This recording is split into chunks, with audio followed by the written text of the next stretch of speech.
Primeiro volume da obra. Preto Velho. Não existe espírito de preto velho no corpo de ninguém, como muitos vêm pensando há muito. Se existisse espírito de preto velho, está visto que não iam deixar de proteger sua raça para proteger raças diferentes da sua.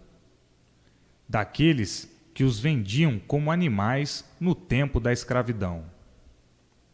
Se existisse espírito de preto velho, não vinham proteger aqueles que fizeram deles escravos, escravizados em tudo. Tratariam de proteger somente o povo de sua raça. No entanto, eles se incorporam aí nos brancos, identificando-se como espírito de preto velho, fazendo o que pode, resolvendo o que pode. Por isso, tem muitos adeptos, mas não são espíritos de pretos velhos, e sim habitantes aí desse vácuo, que se incorporam nos médiuns e identificam-se como bem entendem, de acordo com a educação do mundo.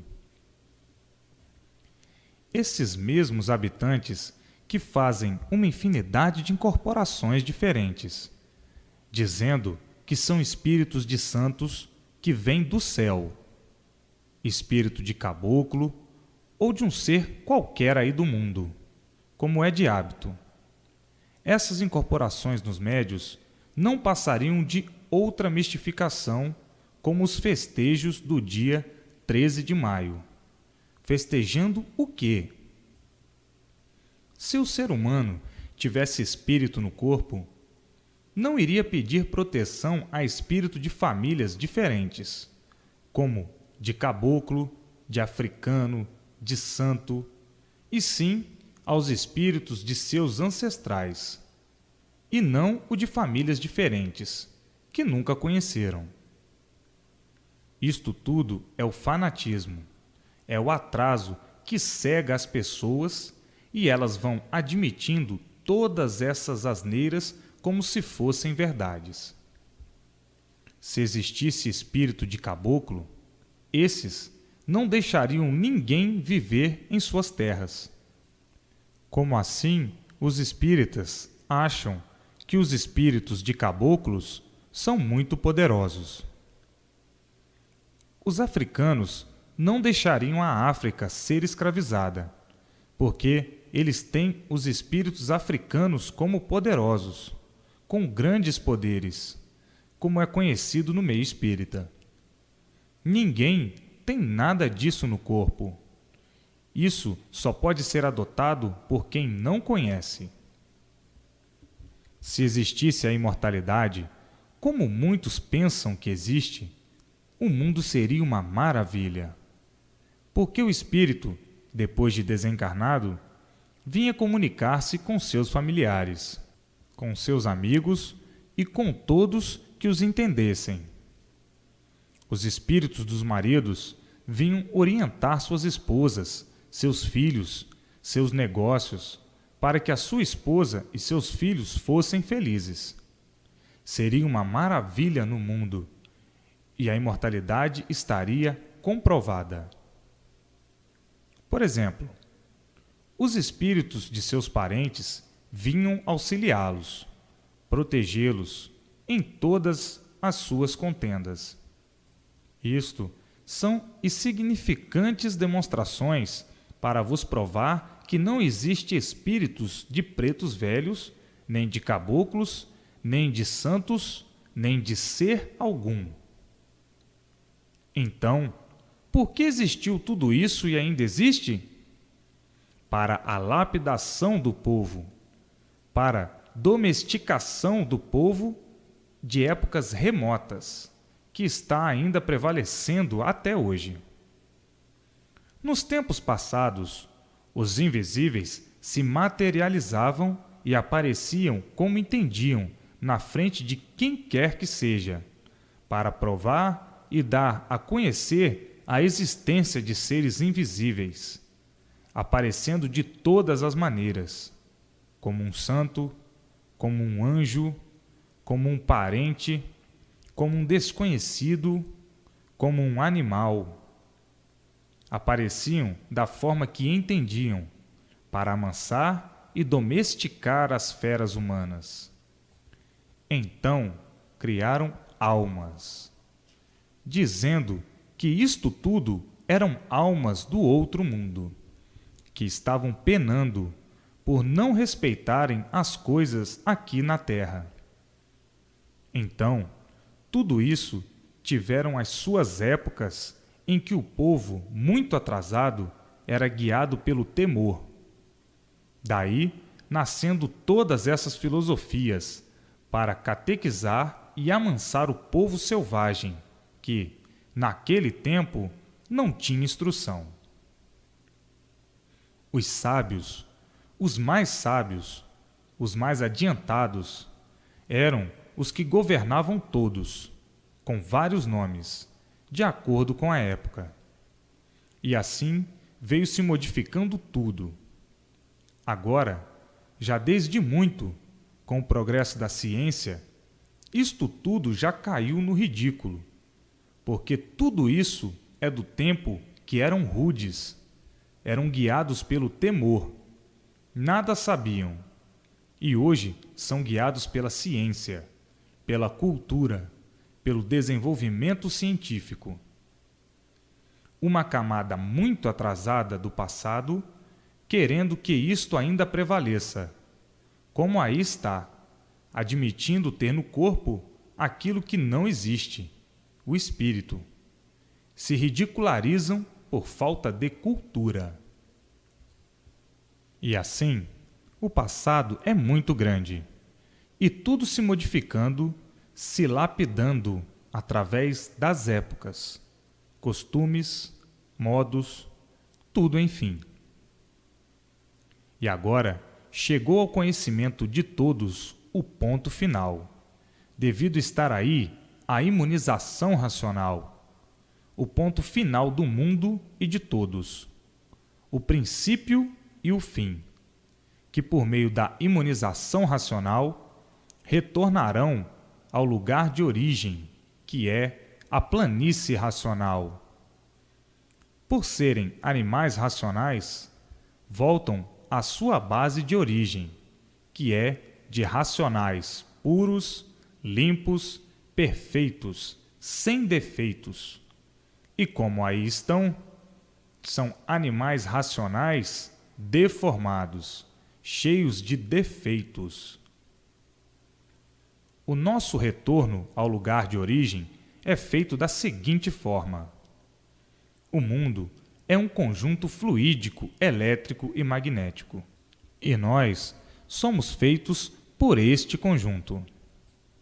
Sendo então corpos em matéria fluídica, elétrica e magnética, por sermos originados do fluido, ou o fluido é que deu causa e a formação deste corpo.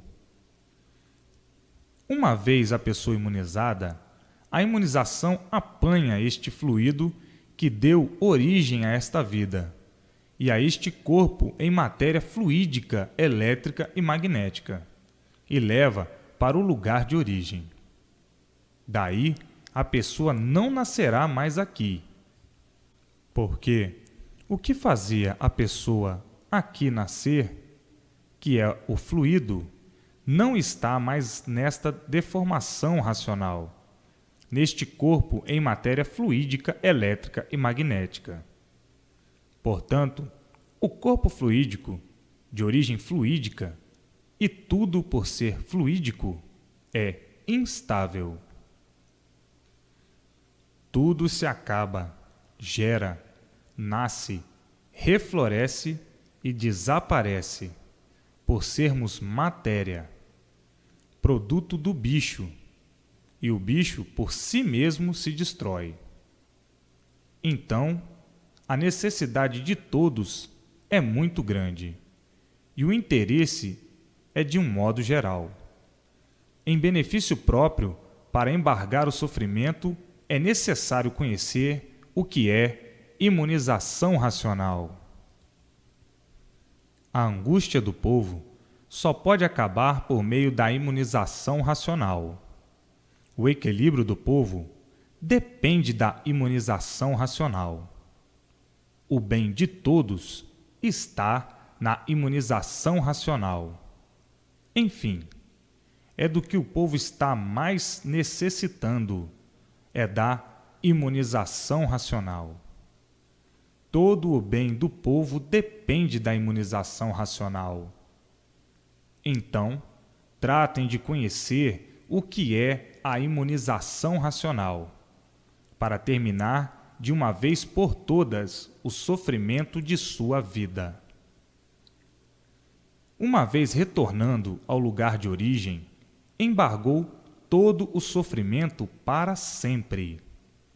É o que todos mais necessitam no mundo inteiro, é da imunização racional, que vão conhecer o verdadeiro natural de todos. É o conhecimento verdadeiro, natural de todos e de tudo, que não sabiam, que não conheciam, e encantados como estavam, não podiam conhecer. O encantado desconhece o seu ser de encantado. Só mesmo desencantando é que vai saber e conhecer o porquê estava encantado. Desencantou-se, salvou-se, estava encantado, sofrendo, amargurado, no encanto, por não conhecer o seu estado de encantado. E assim, hoje, sabendo por que todos assim eram encantados, sabendo por que o mundo assim é, sabendo de onde vieram, como vieram, por que vieram, para onde vão, por que vão e como vão.